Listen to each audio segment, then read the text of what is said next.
Was the Minnesota assassin a Democrat or Republican? Could the G7 soon become the G9? And Trump makes a decision on ICE raids that leaves no one happy. So, yay equality? That and more in this week's America Uncovered headlines. Welcome to America Uncovered. I'm Chris Chappell. Let's start with a fun, lighthearted story. Abortion! I'm just kidding. This actually is a fun, lighthearted story. As part of a pre-game ceremony, a 21-month-old golden retriever named Bruce fetched a baseball bat before a Washington Nationals game at Nationals Park. Bruce has also fetched bats for the Rochester Red Wings, who are Washington's AAA affiliate. This is part of a promotion that raises awareness for Rochester charities. Man, dogs are the best. It's sure nice to start off with a positive, silly story. Speaking of dogs, family dog Gilbert, another golden retriever, was also killed in the attack that took the lives of a Minnesota lawmaker and her husband. Yeah, I know, I just got back, but I think it's already time for another vacation. I don't know if I've ever seen a more desperate need for an America Uncovered mental health break. You're a good boy, Bruce. I wish he could beat the guy who did this with a baseball bat. Justice for Gilbert and all golden retriever kind. The suspected gunman, Vance Belter, allegedly impersonated a police officer by wearing tactical clothes and a quote-unquote hyper-realistic mask and went to the homes of 4 Minnesota lawmakers, all Democrats. Belter is accused of shooting 2 of the lawmakers along with their spouses. State Senator John Hoffman and his wife were both injured, while State House Representative Melissa Hortman and her husband Mark were killed, along with their dog. It feels strange to say this, but this could have been even worse, as Belter also reportedly had a hit list of at least 45 Minnesota officials, all Democrats and others. Of course, with an act this heinous, there's only one necessary burning question on everyone's mind. What were his political beliefs, so one side can score points over the other? Some on the right say he must have been left-leaning because no Kings flyers were found inside his car, and because it's reported Belter was an appointee of Minnesota Governor and former Democratic vice presidential candidate Tim Walz, meaning, of course, that they were bestest of friends. However, what Belter was appointed to was a bipartisan workforce development advisory board, and this was back in 2019, and it was actually a reappointment for a second term. He was already on the board, appointed in 2016 by former Minnesota Governor Mark Dayton. So, saying this is proof that Tim Walz and him are buddies would be like saying that the CEO of Walmart goes out for drinks with the janitor at their Peoria location. Close ties? No. Nonetheless, Mike Lee, a senator from Utah, posted in a now deleted tweet that this is what happens when Marxists don't get their way, and called it a nightmare on Waltz Street. I'm not sure if he deleted the tweets because he felt it was inappropriate or because he was embarrassed he wrote waltz instead of walls. I hate it when that happens. Meanwhile, some on the left think Belter must have been right-leaning because his friends say he was a deeply religious, Trump-supporting conservative. Deeply religious. Maybe he did that to poor Gilbert because he believes all dogs go to heaven. His hit list also reportedly included abortion providers. Make of that what you will. Of course, maybe this wasn't a political issue, but a class issue. But many can't even decide if Vance Belter is poor or rich, as Belter claimed he only made $450 a week and would need a public defender, yet he owns a home and 7 cars. My point is, until we get a definitive motive, this is all just speculation. This is similar to the assassination attempt on Trump when everyone was immediately guessing on the motive and political leanings of the shooter. Is it too much to ask to wait for all the facts to come out, condemn acts of violence no matter who the perpetrator may or may not have voted for, and not use this as some kind of gotcha to paint the entirety of the other side as monsters? The act of an individual doesn't represent the whole group. People are complex. After all, we still don't know why J.D. Vance murdered the Pope.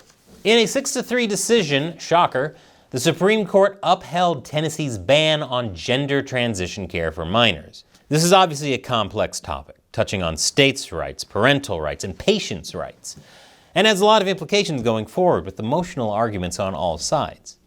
Fortunately, I've found a simple solution that should make everyone happy. All we have to do is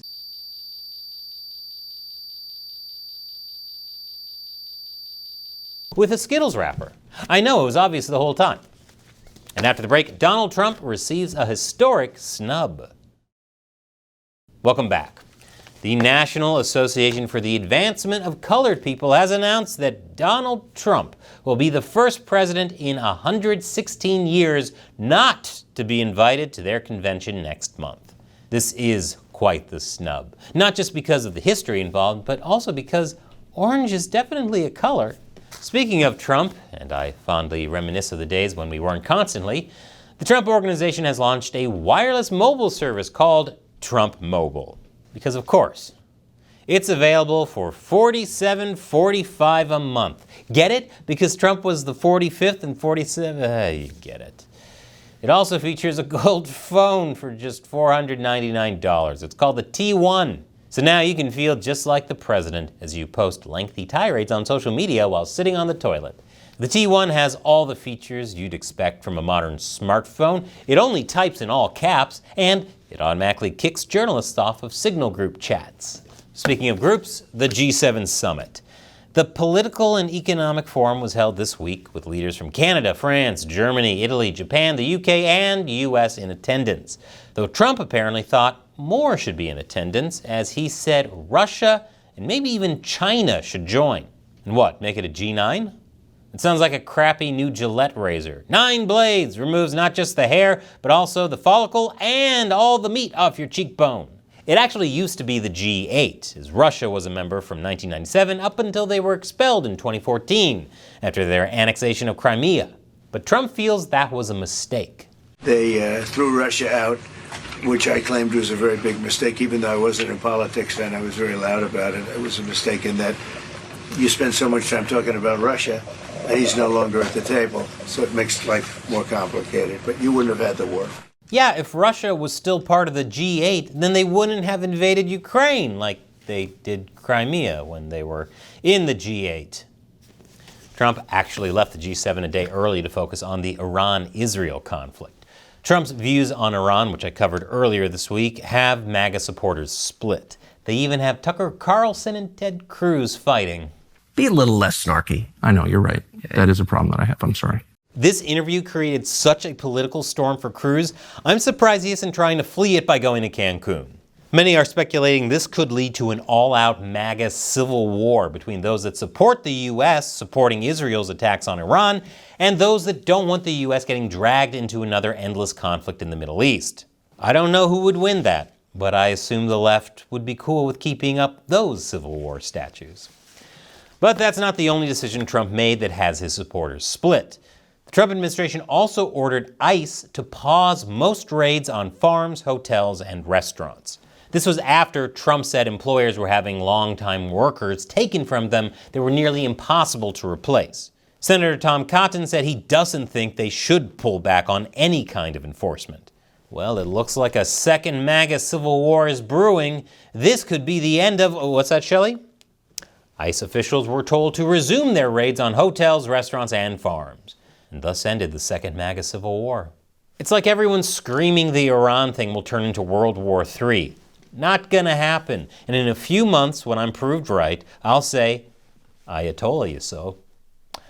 Trump has also ordered ICE to expand their deportation efforts in democratic cities, as he feels that's where the most dangerous illegal immigrants are residing. Biden allowed 21 million people to come into our country. Of that, vast numbers of those people were murderers, killers, people from gangs, people from jails. They emptied their jails out into the U.S. Most of those people are in the cities, all blue cities, all Democrat-run cities. This, of course, isn't exactly going to calm the protesters who are all fighting for what they believe to be the most noble cause of all, rescuing thick Latinas. That was a fake headline, by the way, but it's also true. But it's worth remembering the dangers of unchecked masses of immigrants coming into the country illegally, not just for the citizens, but for the immigrants themselves. For example, do you remember that movie Sound of Freedom? You know, the one that was stoking conspiracy theories and was nothing more than a QAnon fever dream and a gateway to the far right? Well, it turns out fears of the trafficking of children were somewhat founded. 109 children were rescued and 244 arrests made in an operation in North Texas targeting child exploitation. Many of the children rescued weren't even reported as missing. Look, immigration is a complex issue, and it can't be solved with simple solutions. And it especially can't be solved when both political parties are more invested in gotcha moments to paint the entirety of the other side as monsters. We need to see each other not as Democrats or Republicans, but as Americans. Work together to go to bat for one another.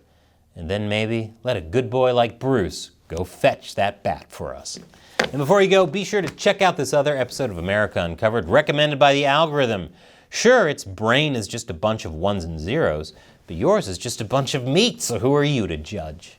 And as always, support America Uncovered by subscribing to our new website, americauncovered.tv. Once again, I'm Chris Chappell. Thank you for watching America Uncovered.